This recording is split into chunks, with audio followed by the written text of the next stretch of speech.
Go. Alright YouTubers, this is how I finally figured out how to get the mastic off of here. My lovely wife is taking the video right now. So here it goes.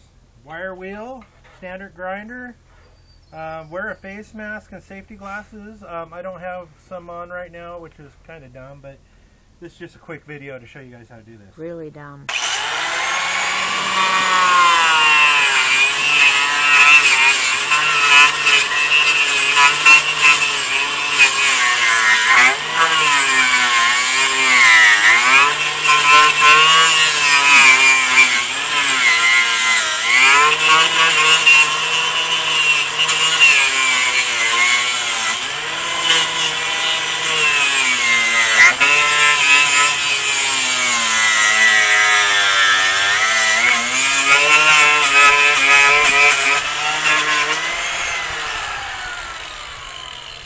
Alright, there you go.